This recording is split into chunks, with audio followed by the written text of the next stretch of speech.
Sheep farming is one of the most profitable and rewarding agribusinesses you can start today. But how do you begin? What do you need to know? And most importantly, how do you turn this into a successful business? Big animal, first thing is you have to circulate them. You have to put them in a separate pen. Okay. You monitor them. First of all, you ask of where it's coming from, whether they've been doing, whether you've given the necessary requirement. If not, you do you give them, if there is stress, their medication for stress, to release stress, their medication for multivitamin. You understand? They give them a lot of water. If you have glucose, you put in water for them to take, then to revive their energy. Then you leave them first 2-3 days. You look at how they are performing. If there's any sickness, there's anything you identify within the first week, then you treat it. If not, you leave them for not less than 2 weeks. So 2 weeks, 3 weeks, 4 weeks, that's when you realize they are okay. You look at everything, then you then can bring them to your stock, or you then can just start whatever you want. Welcome back to the channel. Today, I'm diving deep into the world of sheep farming, breaking down everything you need to start your own sheep farm, even if you have zero experience.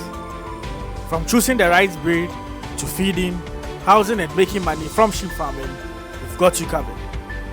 So the best breed to go for is the Ladoum, but it's expensive. So for starter, I don't advise to go it. Okay. Because when it comes and you lose one, it's a huge blow. So we have other good breeds. That is the Balami, the Bali, the Uda.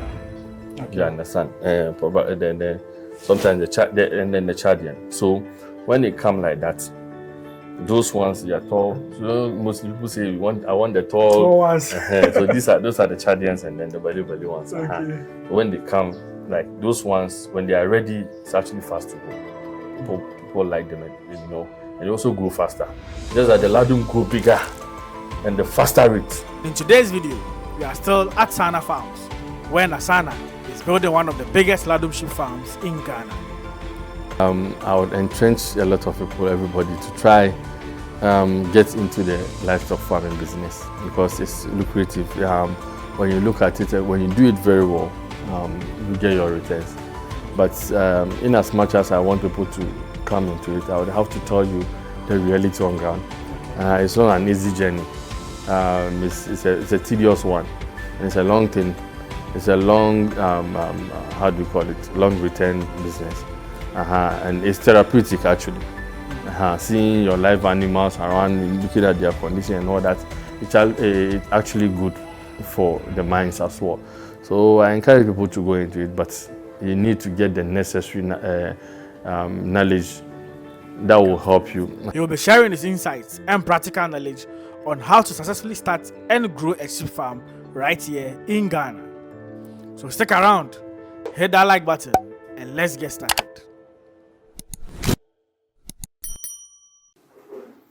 Okay, so we've been following the series for some time now. We are still on Nasana Farms.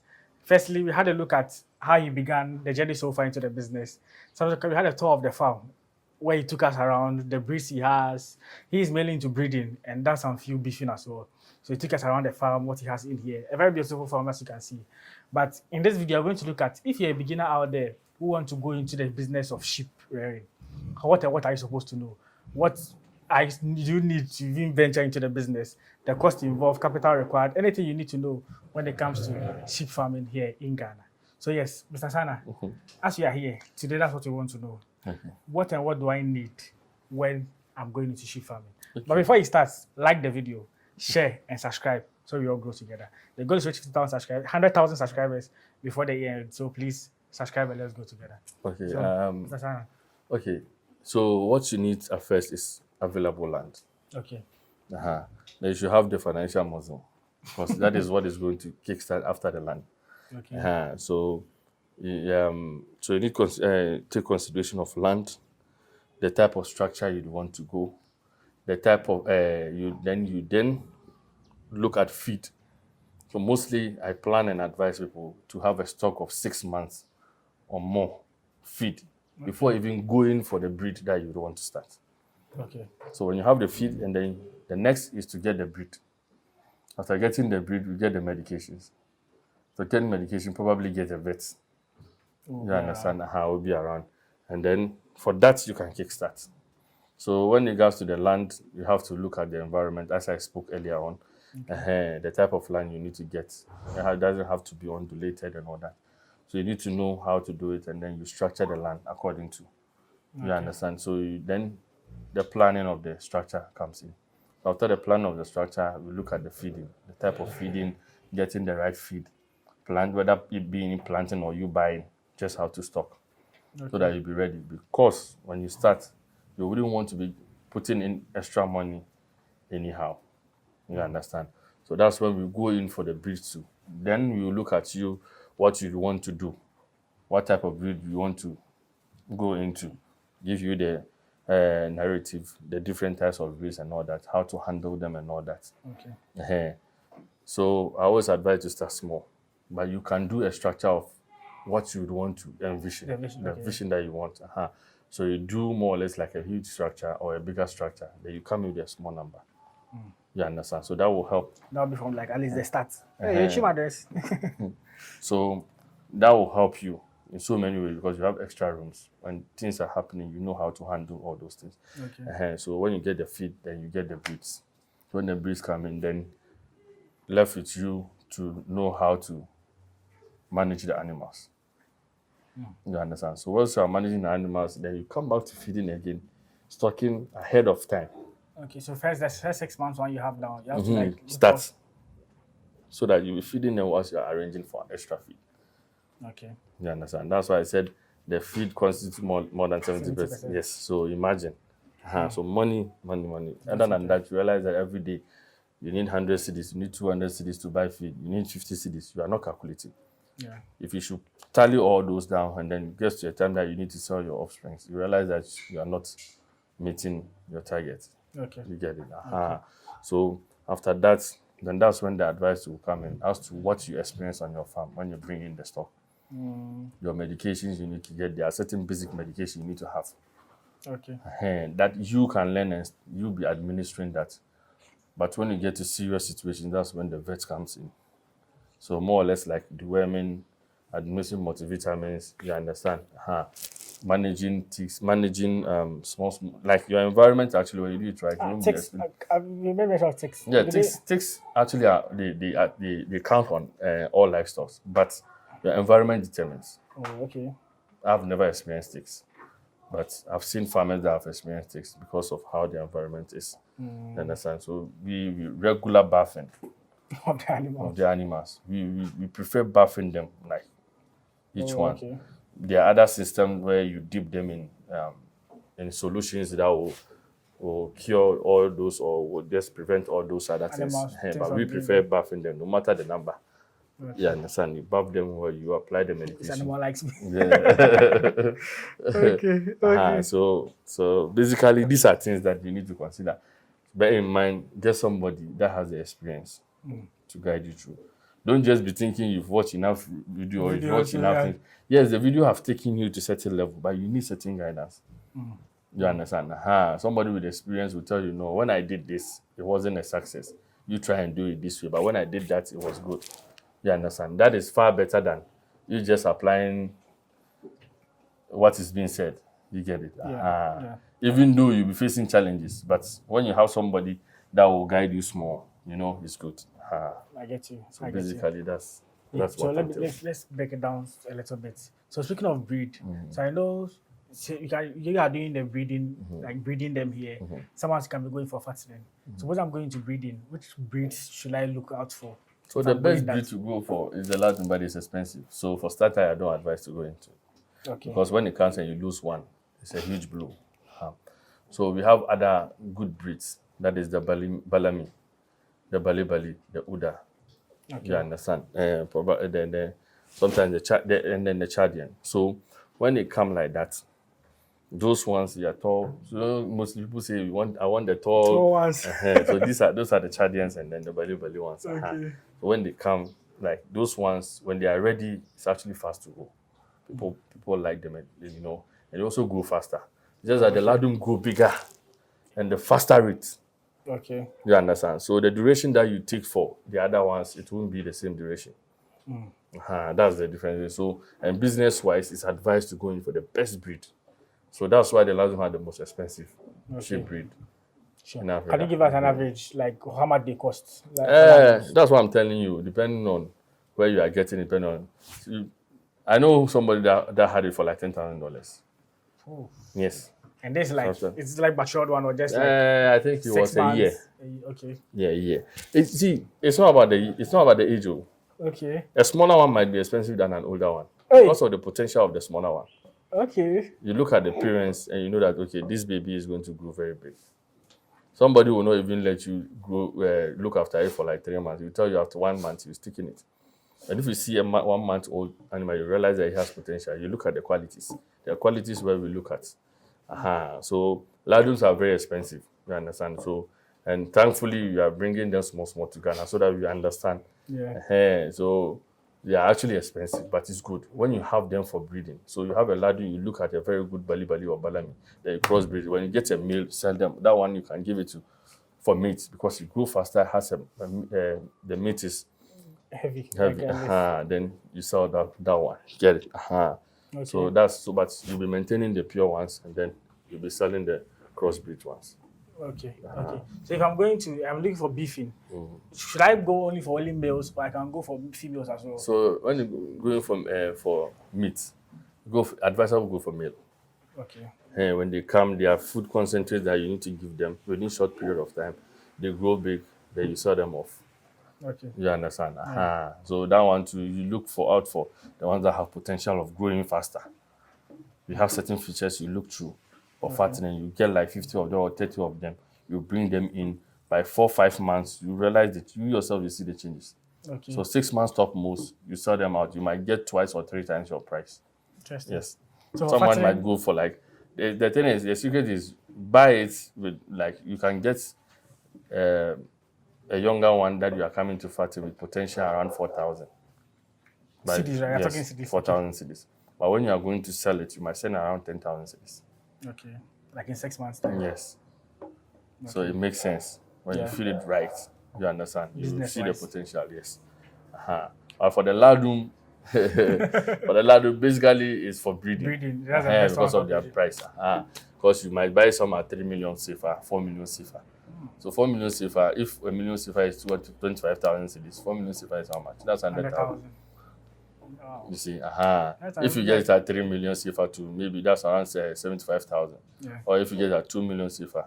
But people that are buying Ladoum, they will sell it to you for 15,000 cedis, 10,000 cedis, 8,000. Those ones, they are just cross one. You see, you think it's good. When you bring it home, you start breeding. You look at the rates at which you need to get the oxygen, how you need to grow. That's when you realize that you've not invested right.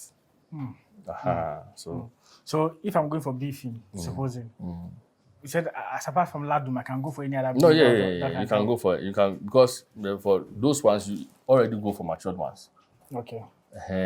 For them, they are matured one. The moment you see them that within 3 months, 5-6 months, you know the potential where they can grow extra meat.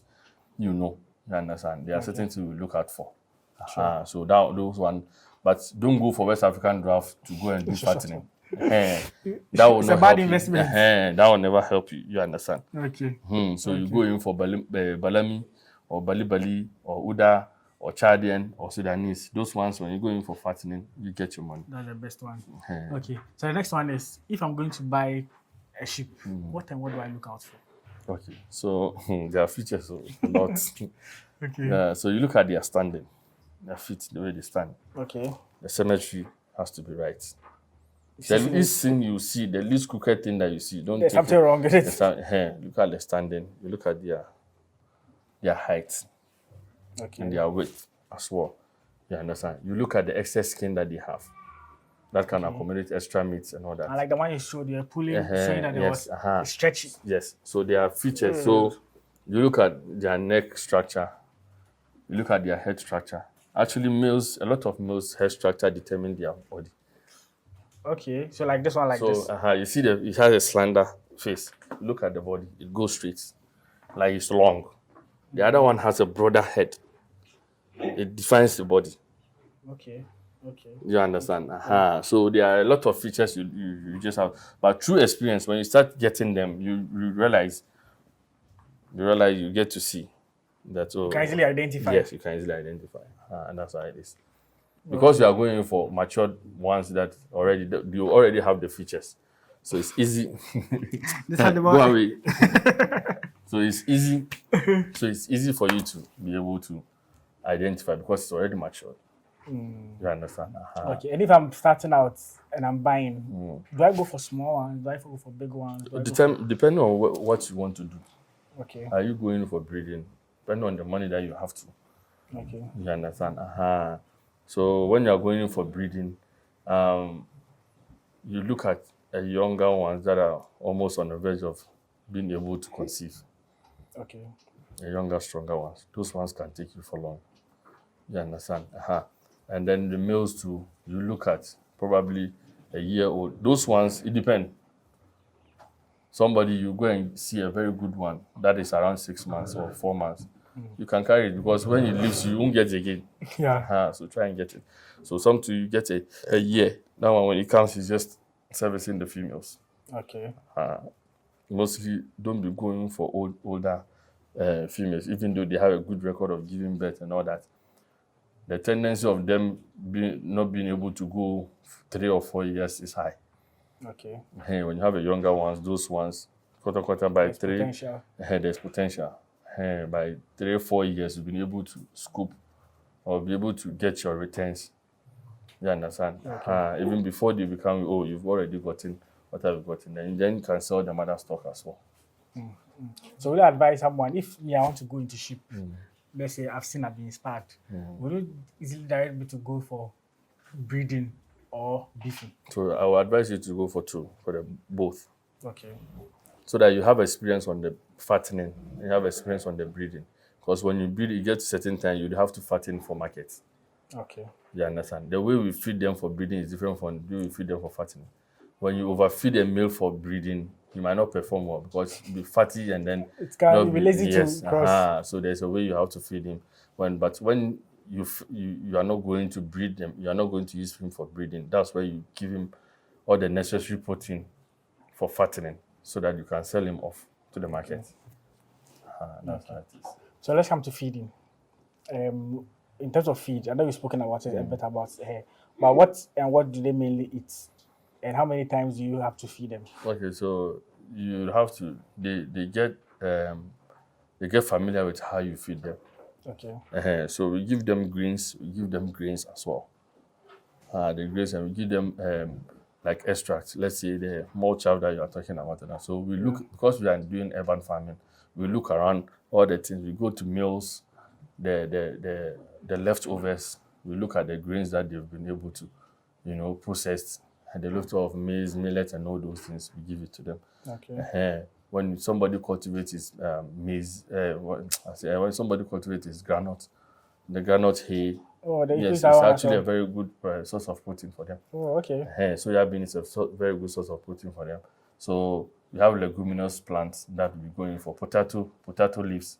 Potato is a full plant with this, and it's a very, very good. The actual potato. Yeah, because the potato entails a lot of energy, and then the plant entails a lot, the fiber and then the protein.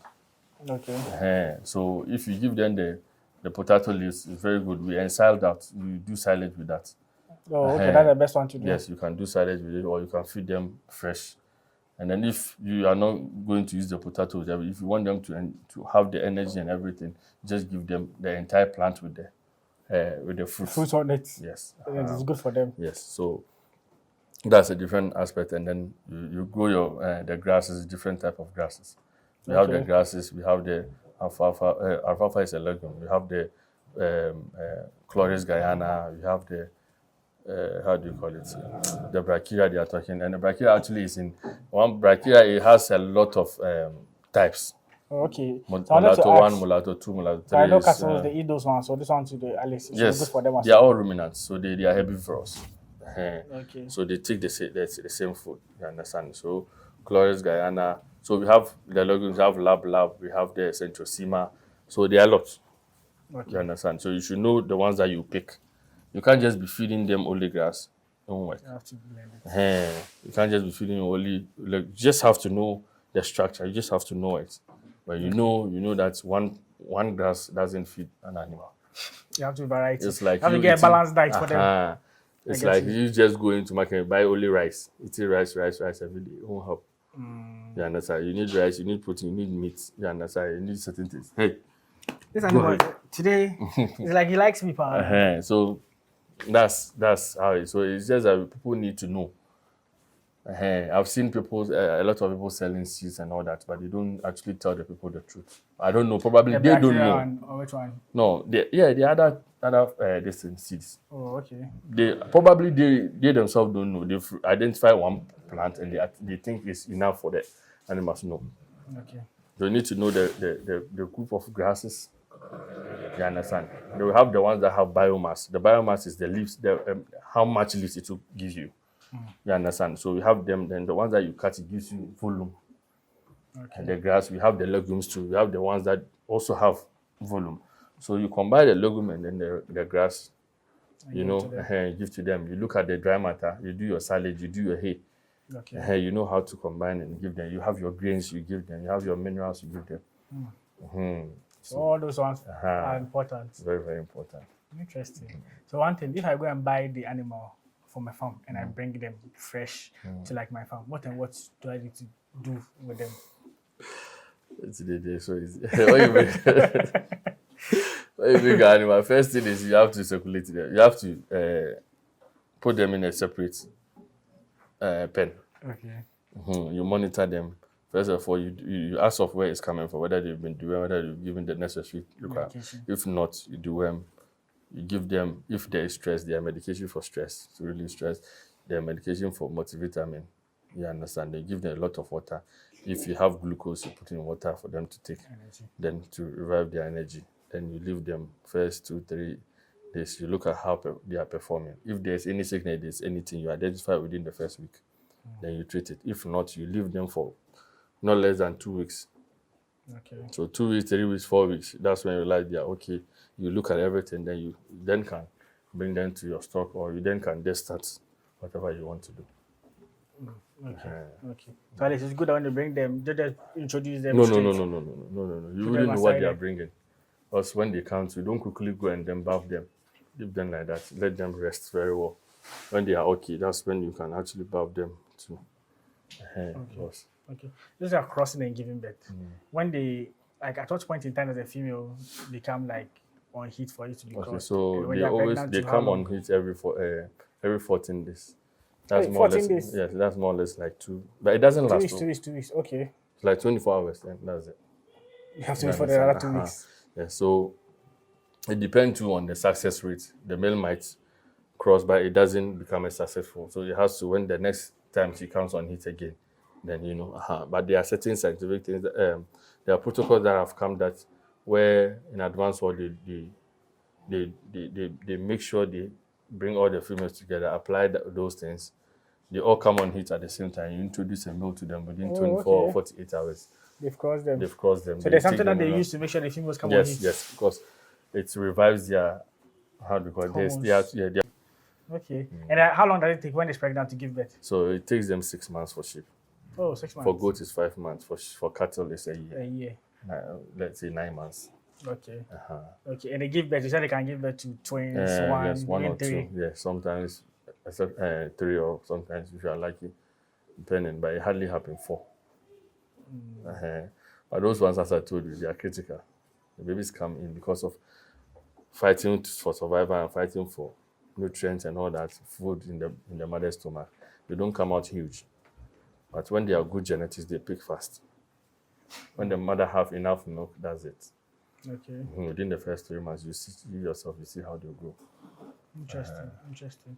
And at what point, if I have a male and it's like actively be able to cross, what months does it get to that you say that this one is matured? For to male, start when crossing? you start, when they hit 5 months, they are active males. Yes, that's why when you take them from their mother, when you wean babies from their mother after 3 months, you wean them, the male and females. After the 4th month, separate the male from the females. Oh, okay. They will be disturbing the females, even though the females are not ready. But the females too, they might be ready around 8 months, but it's not advisable because their structures is not really built Built well. like that. So mostly we look at a year after, or depend on the breed. Okay. Some breed are Some breed quicker. at 8 months, you realize how she's grown. Some you go more than a year. Some will go like a year and a half before you even start to cross them. But the for male, they become active. Like 6 months, 7 months, they become active. Okay. Okay. That's how it is. Okay. So if I'm breeding and I'm like I've bought them, I bring them in, maximum 6 months, they fatten and I sell. Or When, for fattening, for for fattening. example. It depends on the rate at which your animal grows. Because you don't, the ones you are buying, you don't know their history. You don't know the genetics more. Okay. You think it's a very Some good might one. When take you bring, longer. some might take long, some might be faster. You just have seen the potential. You just have seen the potential, thinking, but when you bring them in, that's why it's even better to buy from farmers for fattening. So a farmer will look okay. for the male to certain level. Then when you want to farm, you know the father and mother of the baby. Okay. Maybe at 1 year or at a year or two, you just buy from the farmer, you fatten. Those crossbreed ones, it's good. Okay. What is the best way to control inbreeding? So the best way to control inbreeding is always be introducing a new male for the offsprings. Okay. Then be mindful of taking records and how to separate them. When they give birth, you should know whose parents are the offsprings and where to keep them. When they are on heat, trying to even, just in a worst case scenario, you are confused as to who the father of this is. Don't let the current male cross any offspring that is there because you are confused. Introduce a different male for them to be crossed. You understand? Okay. Just to make sure everything is At least for you that you do the breeding, I feel like inbreeding is a very key thing you try to very, avoid. very important Otherwise because it'll affect what you are doing. inbreeding brings a lot of problems. It causes a lot of problems. Abnormal birth, it brings sicknesses, a lot of things, just like humans. When you do inbreeding, your sister, brothers having impregnating the sister, A lot the of offspring can be complications. yes, exactly. So Okay. So what happened if I'm starting, how much capital? I know for that small, because I'm advising to start small stuff. A rough estimate. So How much that's what capital I'm would saying. you Okay, advise? depend on the animals that you are getting. Maybe now a sheep that you are getting, a younger sheep that you are getting, one is 5,000 for a male, and maybe 3,000 or 3,500 for a female. So you do the math. Maybe 3 females, 1 male, or 4 females, 1 male. You do the calculation. And maybe that's when you've done your structures or certain things. Then you are going in for the animals. But when you look at your structure, I can't give you a price for a structure. I can't give you a price for a land. You understand? But Just giving animals, at least a rough animals estimate. a rough estimate. But for the Ladoums, when you are going, as I'm telling you, 30,000, expensive. 40,000, 50,000 for one. You understand? So you need to also check all these things. Depending on who you are getting from.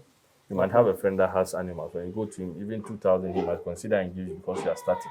Okay. So it actually varies.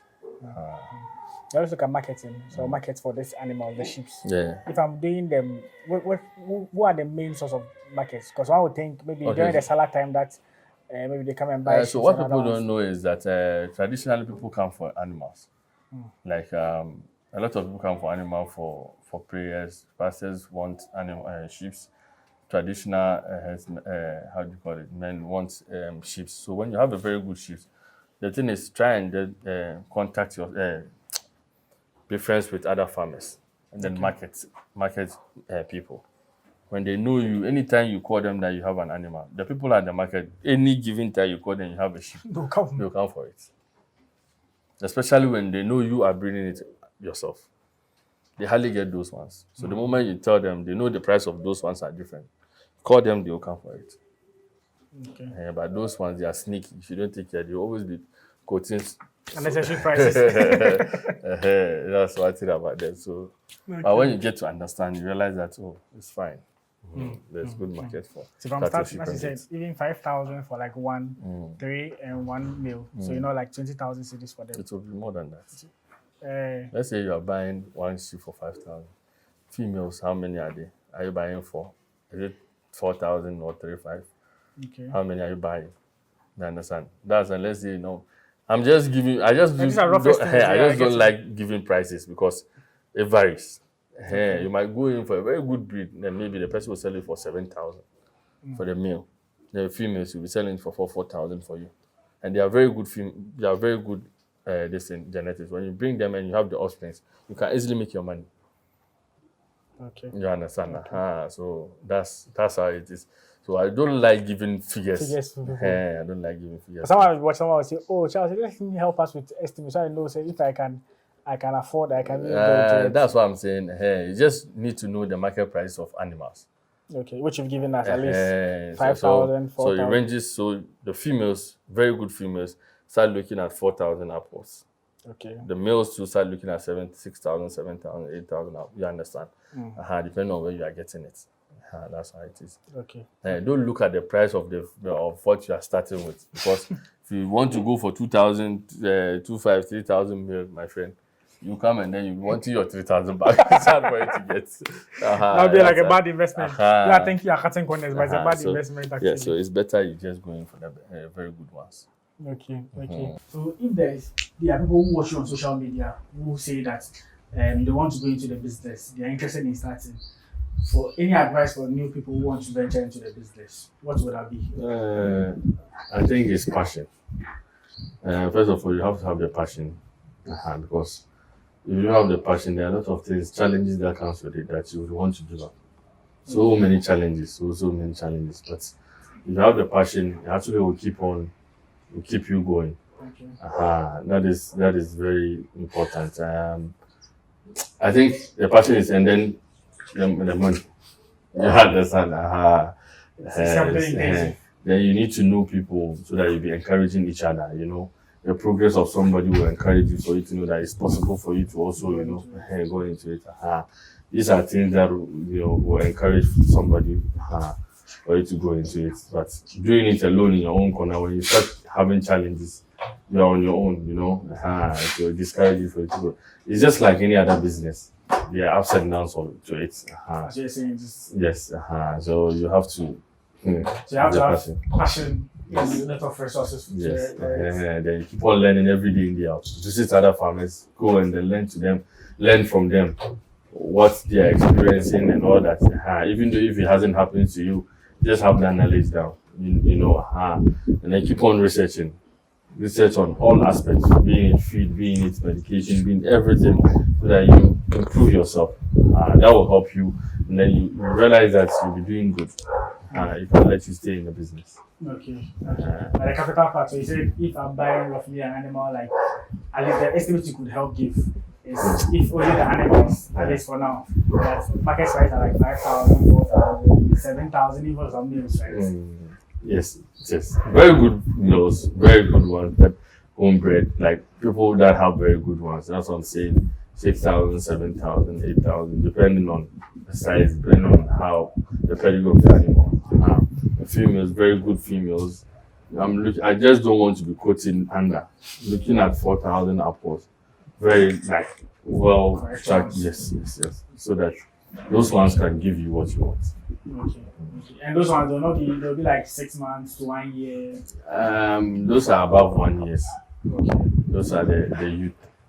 That's how yes, like youthful ones. Those are on the verge of getting their first pregnancy and all that. But those ones who come with, you see, sometimes it's advisable to go in for one that has ever given birth. But as to the person selling to you, will tell you the truth. They are good manners. There are others that are not good manners. And the others too, sometimes too, it's advisable to go in for ones that are yet to give birth. Okay. Those ones are stronger, they are healthier and all that. Ones that have ever given birth to, there's advantage to it. But don't go in for the ones that are really grown. That one will not take you far. Okay. The younger ones will take you far. That you can get your money back and get extra. So like 8 months to 1 year? No, yes. But all will depend on who is selling. Whether he's going to tell you the truth of the age, being the age. Okay. Somebody will tell you this is a year, but it's lying. So that's what I was explaining earlier on how to identify. But those ones, you really need the technical eye to be able to know. Identify those ones. But other than that, I advise you go in for like a year upwards. Okay. Those ones. When they come, you look after them, you try and get a meal for them. You're good to go. I say you advise like I starting 3 females, 1 male, or 4 females, 1 male. So one sheep can be with not less than 15. Yeah, you can be with them. Okay. I go. Can service all of them. Quite. Yes. So you look at it. Okay. And with that, when he's done with them, you can actually even introduce another. And just don't do it. Yes. So why do they keep fighting for our females if they can easily cross all of them? They are very competitive. When the males, they are very competitive. When they see females, they are very competitive. Okay. They are territorial. That's the thing. Okay. Now let's look at diseases that mostly affect them. What are some of the common diseases or complications that? That's what I'm saying. The respiratory problems. But all this, there are a lot of sicknesses. Sometimes they come. Some sicknesses attack that nobody has ever seen before. So the best is to keep your environment clean. You do your regular deworming. You do your regular giving them the vitamins, giving them the minerals that they need. And then regular bathing to prevent all other skin disease, skin-related problems and all that. You bath them well, or you just dip them. So you make sure you do all these things. Hardly will they get certain problems. Okay. Because they are fit too, you have to do regular, as I said, regular development. That will help them because once you come. So tidiness actually leads to a lot of things. It actually prevents a lot of things from happening. Disease is there. Sometimes you wouldn't know. Change of weather can bring something. Okay. But thankfully there are medications sometimes that you take, you give them. That really helps all these things. Helps check these things. Yes. So vitamins, the Yes. We have that's what I was saying is you should have a vet. They know these extreme conditions. They know how to handle all these things. They have serious medications for all those things. Okay. Then I also realized something that mostly when it comes to this livestock thing, cattle, sheep, goats, it's like no Muslims are into that business. I interviewed one farmer recently, Adam farm, she used to also cattle from, and he was like, I asked him the same question.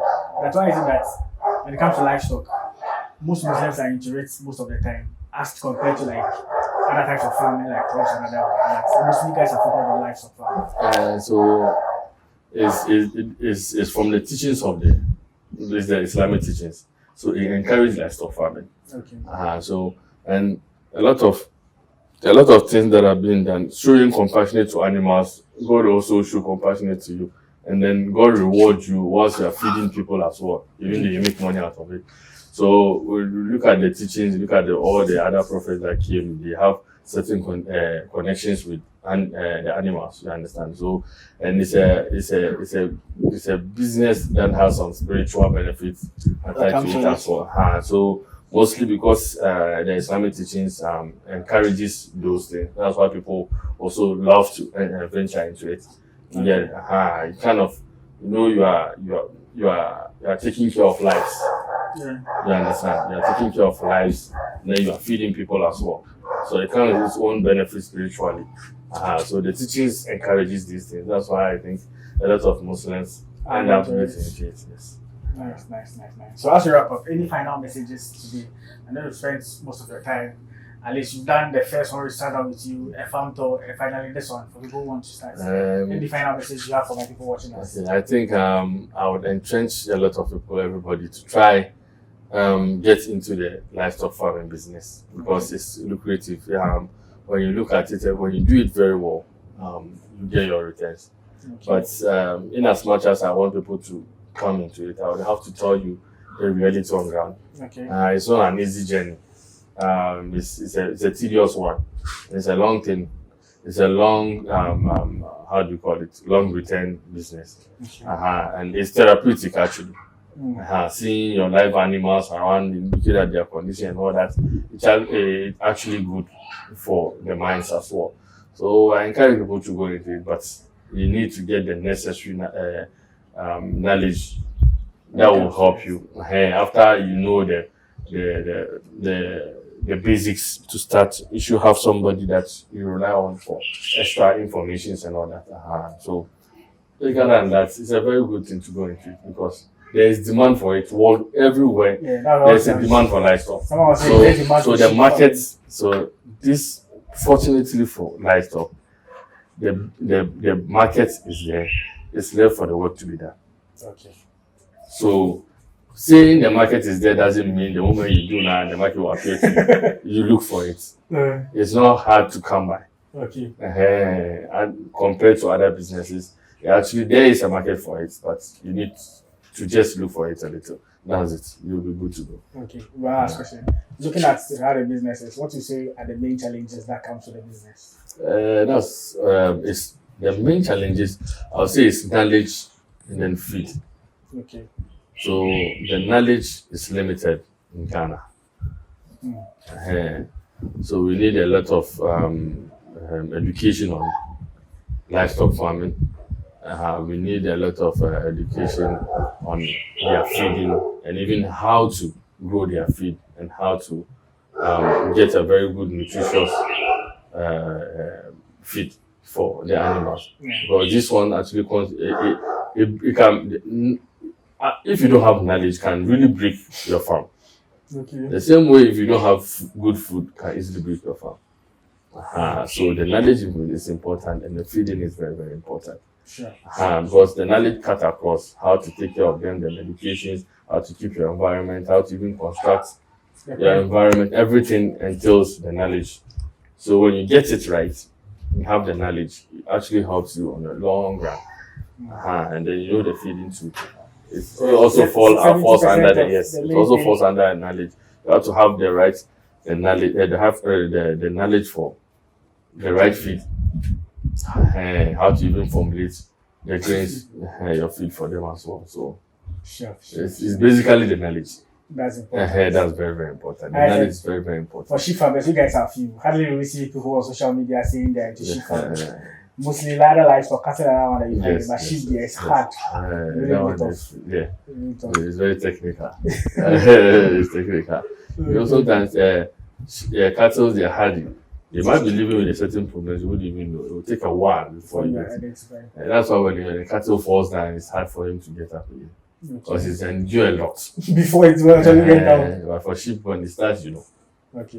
You can easily identify and then try and then as much as possible to help the problem. Okay. Charlie, thank you very much for all those to us. Really appreciate it. As I say, you guys are few on the market, so it's nice that you are open to also share information with people who want to also learn about it. And thanks for the opportunity. It's been long overdue for this. Thanks for coming. And finally for having us here. I really appreciate it. Alright, so this will close out the video. Please like, comment, share, and subscribe. Share so to promote to other viewers to watch and be inspired. Subscribe to the channel so we all grow together. The goal is to reach 100,000 subscribers before the year ends. So please make sure you subscribe to the channel.